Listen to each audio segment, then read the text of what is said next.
Alright, before Star Trek Into Darkness comes out, I'll be honest with you, I don't have time to review every Star Trek movie that's existed. It might be fun, but I just don't have time. If you want a general summary, here you go. Even number Star Trek movies are good. Odd number Star Trek movies are not so good. That's generally speaking, that's ballparking it. Worst of the worst is Star Trek V. That one is, well, it's just almost unwatchable. It's pretty terrible. Now we gotta review the Abrams Star Trek, because it has to happen before Star Trek Into Darkness. So let's do that.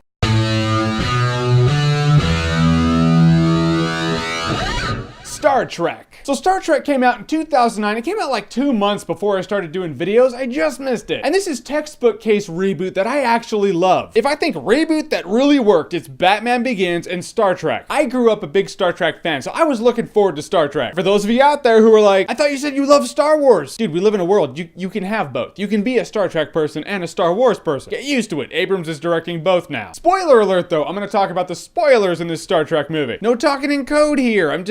Be warned. So Star Trek tells the story of how James T. Kirk became the captain of the Enterprise. It starts out awesome too. It's his ship, it's not the Enterprise, it's the USS Kelvin. Kirk's not even born yet and this big ass ship comes out of nowhere and starts kicking the shit out of the Kelvin. I mean, immediately it's exciting and this hole gets blown in the side of the ship and this chick gets sucked out into space and then all the noise just cuts off and you see her body just going boom. Doesn't even make sound though, it's just, I love it when it shows that space has no sound. Long story short, everything turns to shit. The captain gets killed, so George Kirk takes over command of the USS Kelvin. And Chris Hemsworth plays Kirk's father in this movie. That's right, before Chris Hemsworth was Thor or anybody, he was George Kirk, Jim Kirk's dad. Gotta start somewhere. Not a bad place to start. He's like, everyone get to the shuttles, evacuate the ship, get my pregnant wife who's going into labor right now to the medical shuttle, get her out of here. And you're like, oh, okay, George Kirk's gonna fight him off, and then everyone's evacuating, and she's like, where are you? And he's like, look, I gotta stay behind and fight him off. The shuttles will never make it if I don't fight him off. And this is heartbreaking shit right here. I don't even care what anyone says. This scene hits me. That's right, you have shirtless Ryan Gosling in your notebook, nothing. Don't give a shit. Have George Kirk talking to his wife about their son who's about 2 seconds old while he's doing a kamikaze into Nero's ship and he's dying. Man tears, dude. Every time. Doesn't matter what time of day. Doesn't matter how many times I see it. I choke up. And you're like, all right, Kirk can be that great. This movie made Kirk cool again. The only reference that people have nowadays is they're like, the Priceline.com guy was Kirk, and apparently he was cool at one point. But he really was. In the old Star Trek days, Jim Kirk was like the James Bond of the skies. Or at least outer space. I guess that wouldn't be the sky. It would just be space. But we see Kirk and he's kind of aimless. He's not in Starfleet. And I'll get to that in a second. Everything's kind of changed at this point. But he's not in Starfleet. He's just like, whatever, I just hit up the bars and hit on chicks. Then Captain Pike, who Star Trek fans remember, he was the original captain of the Enterprise. He was like, Jim, Starfleet can use you. You can be like Maverick from Top Gun, so we can have this underdog who's kind of badass and people can relate to root for in this movie. Enlist in Starfleet, please. And so he does. But in that bar where we meet Kirk, that bar fight has one of the coolest hits I've ever seen in a movie. Fists are flying, people are getting knocked around. Kirk grabs this bottle and smashes it up against this guy's head. The crack of it, just the impact of that bottle shattering. I'm like, I really feel like that bottle busted on that dude's face. Love that hit, man. Have the bass jacked up when you watch that scene. I'm just saying. After that, Kirk joins Starfleet, and now we have our adventure. I saw a quote from J.J. Abrams before this movie came out, and he was like, we're making this Star Trek movie not for Star Trek fans, but for fans who love movies. Right there, I was like, that's interesting to say, and people might not like it if they're a Star Trek fan, but I loved it. Because he's like, I'm making a well-constructed movie, not just some big fan service movie. The fan service will be in the movie, but I'm making the movie primarily for people who love movies. Let's face it, that's people like us, man. And I loved it. And this movie does have fan service. It has the Kobayashi Maru test. The Kobayashi Maru test we heard about in Wrath of Khan. It was this test. It's a simulation for cadets in Starfleet, and it's unwinnable. Kirk cheats and he wins because that's who Kirk is, because he's awesome. Kobayashi Maru was a word that I used growing up to describe a no-win situation because I was just raised as a Star Trek fan, so I just thought that that's what that term was. I thought if you looked up Kobayashi Maru in the dictionary, it'd be like no-win situation. I didn't know it was made for Star Trek, and it just kind of stuck with me after I learned that it originated in Star Trek last week. But I love that they showed it in this movie, and it shows one of the strengths in this movie. It's the strength, arguably. No, not arguably. It's the strength. It's the contrast and relationship between Kirk and Spock that drives this movie. Spock was always an iconic character in Star Trek lore, but I was always like, hey, Spock,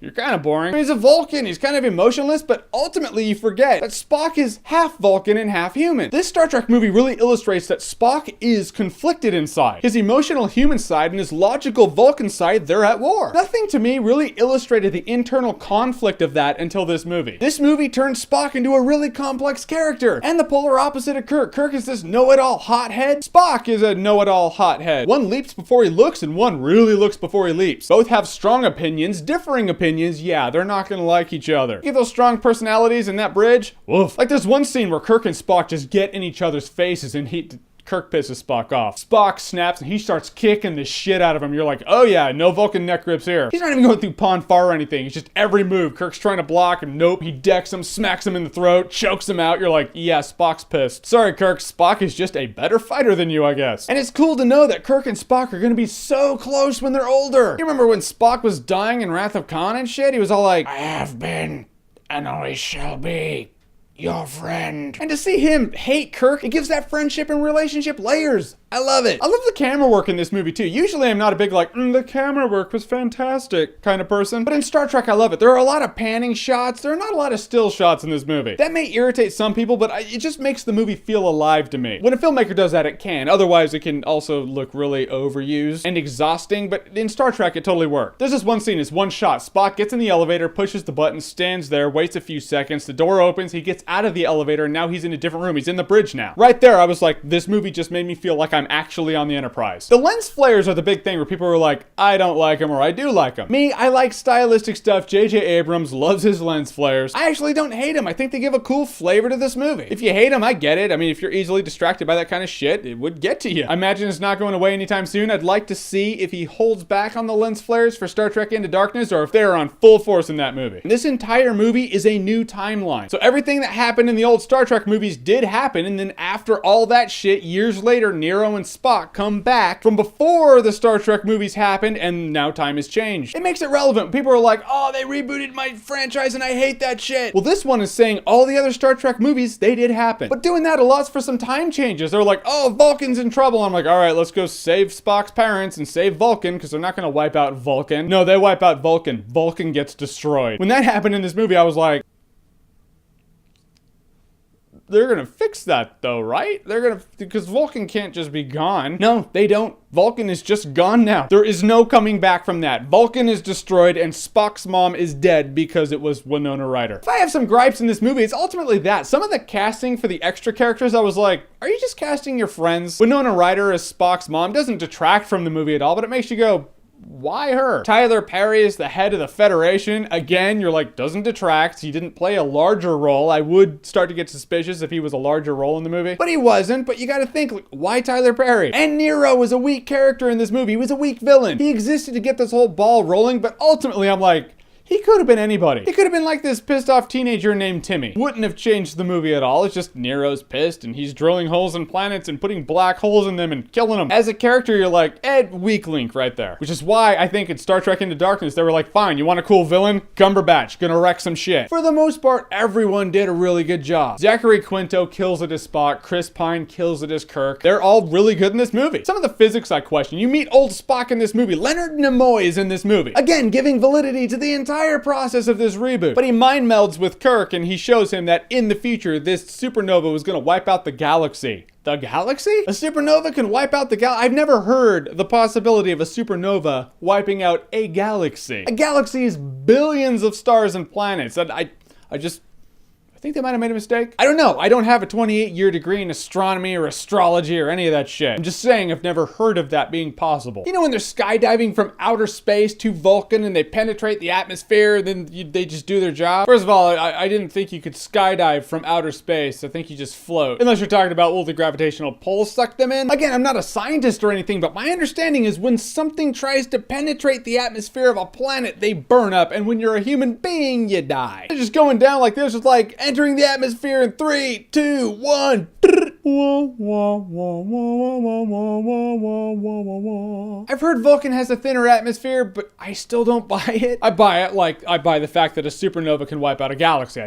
I don't, but I roll with it because it's sci-fi. I don't think you can transport people either, so hey. When you go into warp drive, people would splat to the back of the ship and they'd die there too. Speaking of warp drive though, warp drive is awesome in this movie. You know, in the other Star Trek movies, it's all and you're like, ah, off to your adventure. This one is just boom, and they're gone. And you're like, you really went from 0 to holy shit, the other side of the galaxy like that. All right, a couple minutes, but still fast. I'm concerned with Star Trek Into Darkness and the fact that I don't think it can be better than this Star Trek. It might. I mean, shit, they have Cumberbatch and they still have Chris Pine and Zachary Quinto and the entire cast has come back. I'm just saying the relationship between Kirk and Spock in this movie was so good, I don't know how something in the next movie can be better than that. By the end of Star Trek, Kirk and Spock reached an understanding where it's like, I get you. If they go back to bickering too much, I'm gonna be like, I thought we were over this. I thought we grew as characters in the first movie. But so we'll see how it goes. But in the end, as a Star Trek fan and a movie fan, Star Trek was fantastic. I can watch this movie all day, every day. It's fun as a casual watch. It's fun as an investment. This totally nailed the characters. Kirk was a badass. Spock was a badass. Star Trek, I believe, was my favorite movie of 2009, and it is Awesometacular. To be honest with you, I have a shit memory, but I do believe it was my favorite of 2009. Have you seen it? If you haven't, that would be surprising, and I think you should. And what did you think of it? I'm really curious about that. Whatever you thought, comment below, let me know. And as always, if you like what you've seen here and you want to see more, click right here to see more.